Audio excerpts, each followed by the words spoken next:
British service heroes face missing out on a once-in-a-lifetime opportunity of cash to redevelop their accommodation after Chelsea owner Roman Abramovich shelved his £1 billion new stadium plans, MileOnline can reveal.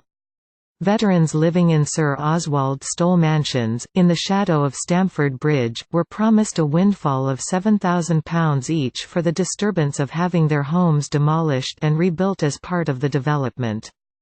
Their new homes would also have afforded them a choice of floor coverings, fixtures, kitchens, curtains and paint colors.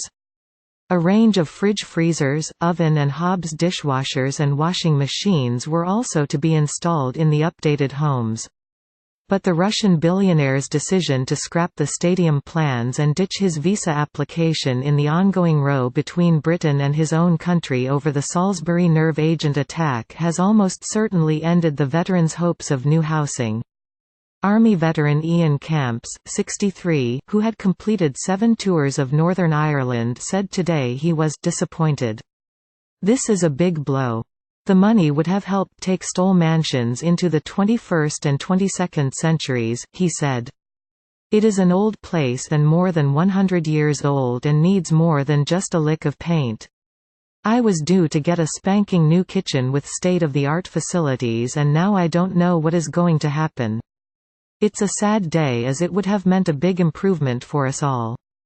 I live and breathe this place and I also have PTSD." The flats, built 102 years ago, where retired service personnel live and receive treatment for PTSD, overlook the club's main entrance at Britannia Gate. The accommodation was going to be moved further west to allow a new stand. The new stand would have helped add around 20,000 extra seats, taking the capacity to 63,000, and also led to 300 new veterans' homes. But a Sir Oswald Stoll Mansions spokeswoman said today, "We are examining what happens next. It is too early for us to know." Stoll describes itself as a small charity with very small financial reserves which relies on fundraising to deliver its services every year. The Russians' money would also have been spread around Britain to help other veteran organisations as well as helped fund a high-tech new housing complex on the 1916-built site. Veterans had been promised that no rent increases would be levied on them to help pay for the redevelopment, and the work would not be completed until 2021. The oligarch's lawyers had been in talks with Stoll's management and local business for several years to expand the stadium. But Abramovich, 51, who transformed Chelsea after he bought the club for £140 million in 2003, vetoed the stadium revamp yesterday after the government failed to grant him a UK visa. He had been waiting for a Tier 1 visa, dubbed a «golden visa» because its applicants must invest at least £2 million a year in the UK to receive one. But he lost patience waiting for the Home Office to rubber stamp his papers and vowed to take his money elsewhere.